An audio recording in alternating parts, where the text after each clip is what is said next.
Gavin, you're of course coming to the Borders on Saturday the 6th of November at midday to talk about your book Legacy of the Lions. What was the reason behind writing it now after 28 years? Well, I guess during lockdown I was searching for things to, I suppose, keep myself busy. And I thought, if ever there was a time to try and get hold of former players and coaches and other people, now is the time to do that. Essentially, I've always been fascinated about the Lions and, the fact that they reinvent themselves every 4 years with a new team, a new coaching and management structure, and the challenge to go and beat one of the great Southern Hemisphere superpowers of rugby. And that still remains as strong now as it's ever done. When you captained them, this was the end of the amateur era, the last Lions tour before the World Cup and professionalism and everything else.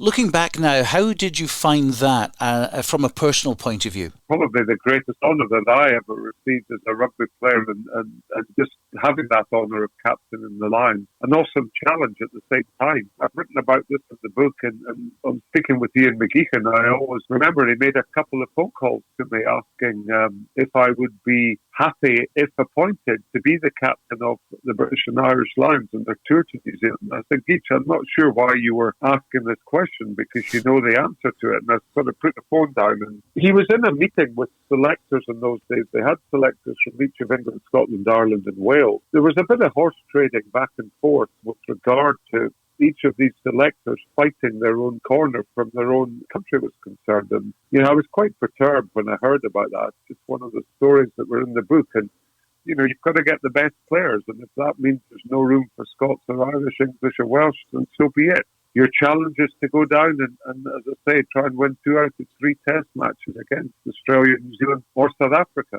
And if you can do that, then you come back a hero. And having that knowledge that you've won on tour with the Lions will last with you forever. And I think that still niggles at you, doesn't it, 28 years on?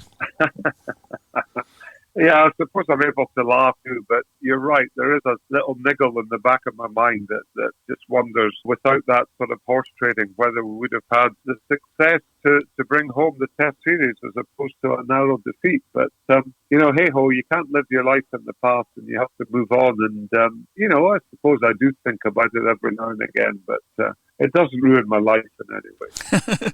But of course, looking back, being captain of the British and Irish Lions, I mean, what an honour. And surely that must be top of your achievements, I would think. Well, I think you're right there, probably. And, you look back and I was lucky enough to captain the Lions against Sean Fitzpatrick's All Blacks. He's considered to be one of their greatest leaders, and I'm pleased to say that Sean remains a friend to this day. And it's nice when we get together and we have a beer and talk about old times and whatever else, and that's the way it should be, and long may that continue. And it's nice as well to hear the likes of Sam Warburton and people like that who have also had that honour, and it still means something special 28 years on after you did it. And I suppose there's always this concern on the back of a lot of people's minds who are big British and Irish Lions fans that we might lose that in the future. But it's still a big, big honour and should be the ultimate honour for any rugby player. Well, I think you're absolutely right there, sir. I'm sure winning a World Cup for your individual country would be an extraordinary achievement. There's only one team that has done that from the British and Irish Lions team of 4, and that was England in 2003. And, that's a generation ago for lots and lots of people. And it's great when that's going to happen, or it's great when the Lions have a Test series victory, because it just brings joy to so many people. I have no doubt that the Lions tour in 4 years' time to Australia will be massively oversubscribed, and there will be huge interest in the trips. The world of international rugby, it kind of centres itself around the Rugby World Cup every 4 years, and strangely our Lions do every 4 years. And, they're conveniently spaced 2 years apart, and it means there is something big for Irish, Welsh, Scottish and English rugby supporters to follow every 2 years. I very much hope that continues for long into the future.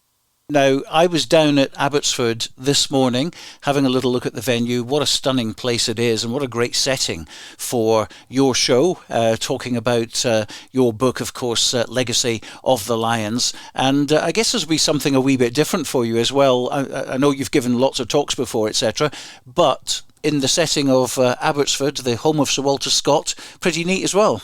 Yeah, looking forward to it enormously. And I was at the Borders Book Festival a few years ago with the great P.C. Brown, and we did a talk there, and it was brilliant. You know, I love coming down to the Borders. When people come along to your event, so what can they expect to see?